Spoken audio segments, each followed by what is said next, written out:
Dobrý den. Dovolte, aby jsem si dělal Hubertus. Nám dali dohromady půl hodinu. Dohromady. Normálně mají ti autoři půl hodinu po jednom, ale nám je to jedno. Já mám hodinky, ty tady položím, až bude půl, tak přestanu, ať je to kdekoliv. Budu číst ze spisu, který se jmenuje Koza na trati. Je to... Má to moto, ta kniha, která má vyjít. Každému muži někdy vstoupí na trať koza. Kniha budou takové moje úryvky, různá setkání se ženami. A aby ty ženy si to nevysvětlovaly nepříznivě, tak jsem napsal k tomu takový delší úvod o tom, co si myslím o kozách, aby ty ženy se necítily ublížené. Naše kozy se jmenovaly Aina a Cicina, slyšíte mě všichni dobře? Tatínek postavil chalupu a rovnou do ní zabudoval chlévec pro kozu, prase a klece pro kotrny, čili králíky. Do chalupy jsme se přestěhovali v tom roce, kdy jsem šel do školy. Naše chalupa byla několik roků neumítnutá, neměli jsme peníze, ale měli jsme dřevěnou verandu, tu neměl v ulici nikdo. Postavili tatínek, tesař, velice ho to bavilo. Byla mnoho let otevřená, na zasklení neměli jsme peníze. Tatínek si představoval, že tam budou s maminkou sedávat. V neděli budeme tam obědvat. Na sedávání neměli času a obědvat tam jaksi veřejně se mamince příčilo. Veranda byla užitečná. Každý, kdo šel okolo nás a přepadl ho déšť, šel se do ní schovat i s nůší sena. Mně vadilo, že i kozy chodí přes verandu. Totiž ty bobky někdy. Já budu přeskakovat, co budu moci. Kozu maminka koupila, když myslela, že jsem na ní už dost silný. Byla to prvnička, jednou okocená. Byla šutá, čili bezrohá, tedy bílá koza sánská. Tatínka bavilo učit ji trkat, seděl proti ní, dělal jí dlaní do čela duc, duc. A jedna napřed držela, pak ohnula hlavu, pak se začala stavět na zadní nohy, mručela a dělala proti němu duc, duc. A to dělala i mě, když se ní měl prvně vést na pastvu. Maminka se na tatínka hněvala. Ale musel jsem s kozou jít. Objevil jsem, jak ji skrotit. Začal jsem ji rukou tvrdě jezdit podél páteře. Naráz poslušně šla. Zkuste si to také někdy se svou náladovou kozou. Vedl jsem ji na provaze, ale na pastvě jsem ji pustil. Naše první pastva byla v Klobucké, to bylo obecní pastvisko, kam honili všichni všecko. Napřed to byla krása na jaře se všemi nízkými květinkami.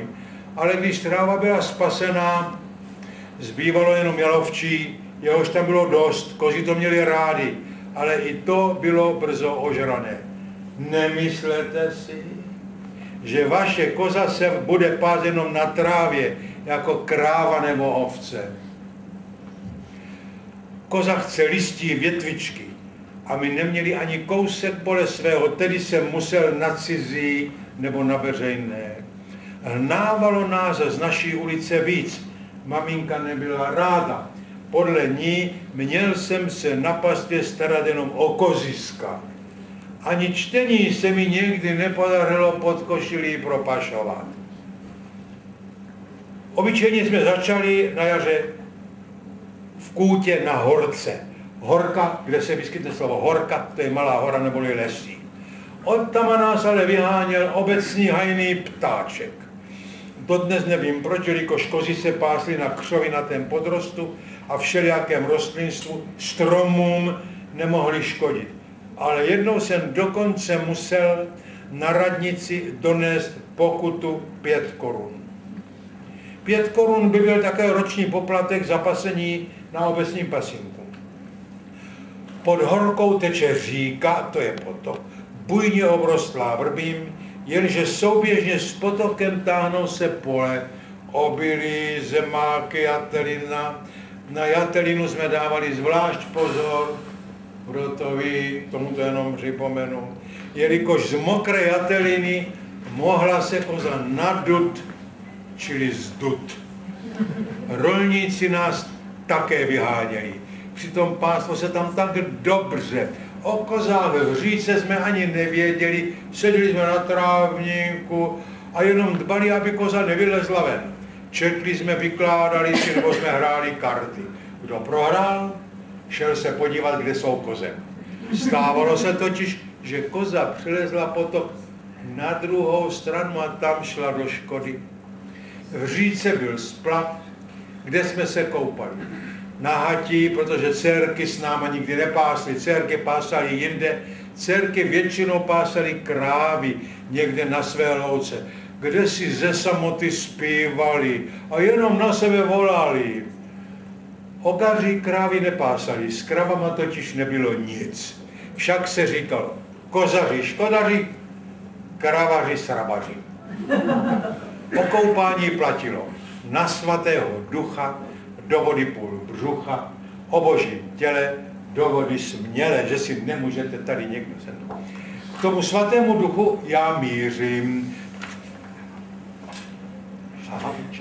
To byl pasácký svátek, dostávali jsme lepší svačinu, ke které patřil šumicí prášek.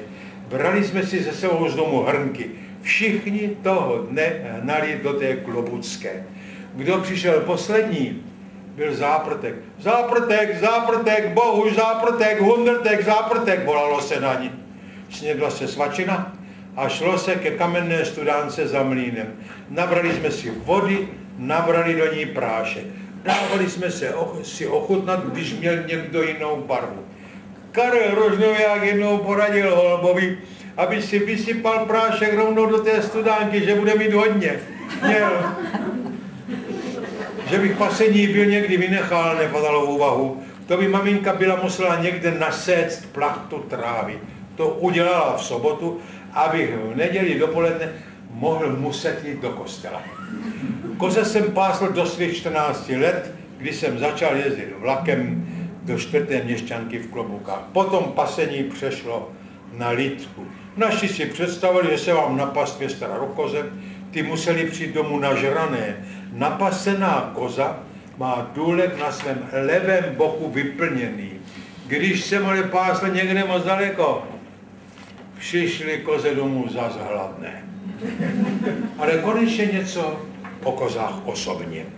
V druhém roce jsme si od Ajny přisadili kozlátko.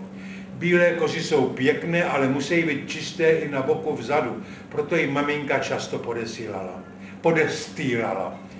Okaři měli kozy většinou barevné a na těch se všecko tak nepozná. Bílá koza je i ve tváři pěknější. Její obličejové rysy jsou znát, její oči jsou výraznější. Barevné, flegaté kozy mají hlavu jak chlupatou hroudu. Ajna byla chytrá a lstivá. Dokud byla na dohled, držela se blízko mne.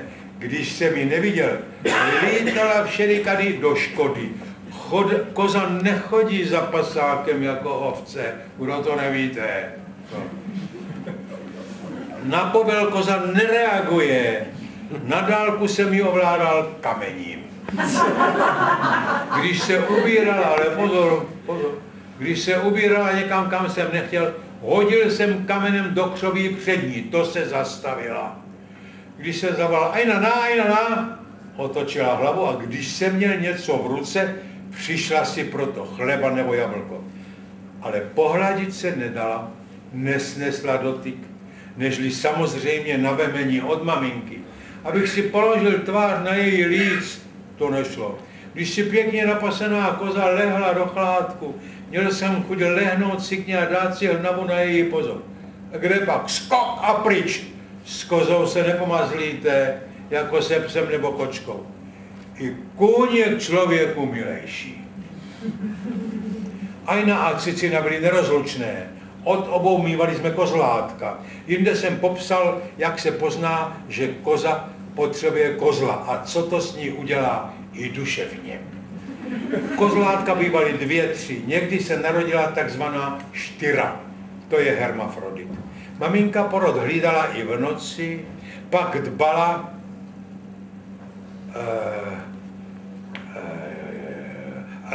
aby se každé kozlátko dostalo ke štrychu. Když byly kozlata větší, brávali jsme je do kuchyně, aby kozu pořád netahali. Byli v bedně pod šporákem, vyskakovali odtamtud a honili se po kuchyni.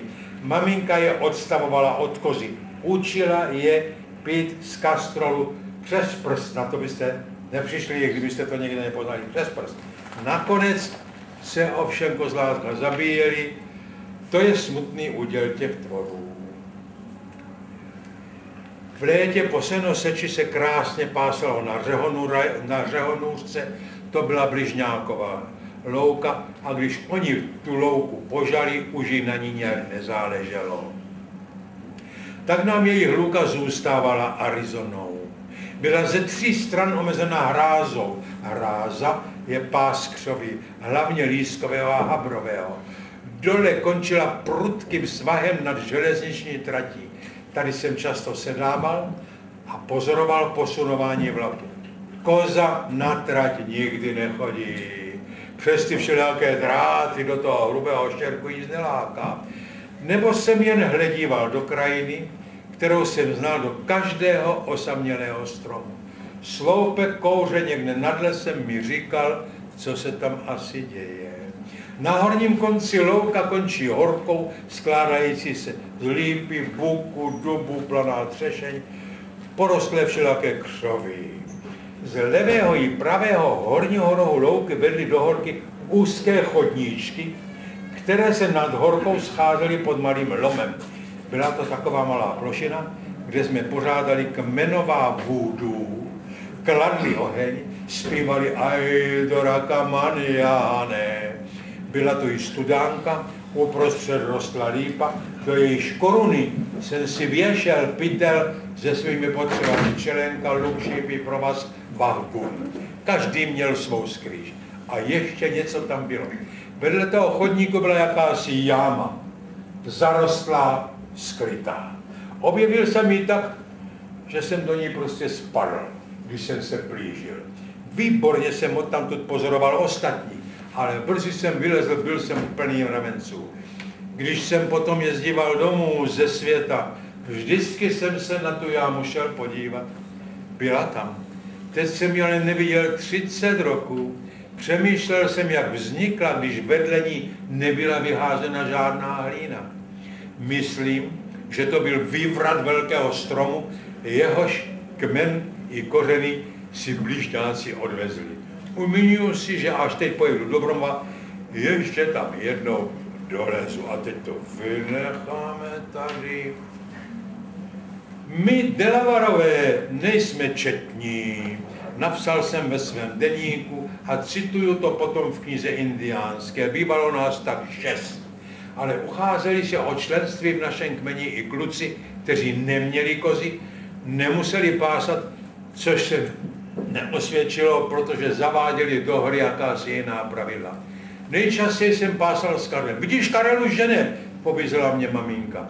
Šel se svýma hnědýma rohatými kozama a zpíval si svou písničku Postilion. Karel byl sirotek, žil u tety a byl chromý. Měl obě nohy v kotnících jaksi skřivené. Proto tedy špatně běhal, ale on i oběma rukama špatně házel. Ale byl členem kmene. Hodně četl, dobře se učil, byl veselý, býval hladný, co s ním. Ustanovil jsem ho čarodějem a dal mu jméno Kulhavý pes. Přijal to rád, ostatní okaři ho uznávali. Po válce, v 45. roce, se ho ujali jakési sociální a medicínské instituty, operovali mu obě nohy a byl z něho štíhlý, vysoký, dokonalý mladý muž, vyučil se hodinářem a ještě žije. Dobrý byl Jožin, který měl znělku Berte sa, nepřátel jde, uměl z nás nejlíp utíkat, pěkně zpíval, dělil se o svačinu a když se něco mělo koupit, dal nějaký peníz a potom tam byl konec. Kdo jde po mně? Nikdo třeba. Vašek Daněk. Prosím? Daněk. Vašek Daněk. A kde je? Tady. Připravený. Ne, Máš číst. jo. O tobě tedy se mi nechce. To já budu rád.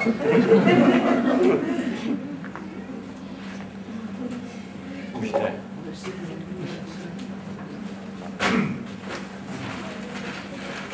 Zakončím pěsničkou, kterou jsem polepšil. To mě ještě rovno pěsničku. Cože? Aby si zaspíval, jo? Ta písnička souvisí s tím, co jsem četl. Nad lidečkem zelený háj, nad lidečkem zelený háj, tam je Bože veselý kraj.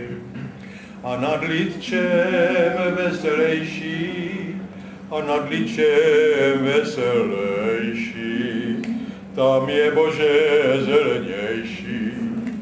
A nad Brumovem je to samé, a nad Brumovem je to samé.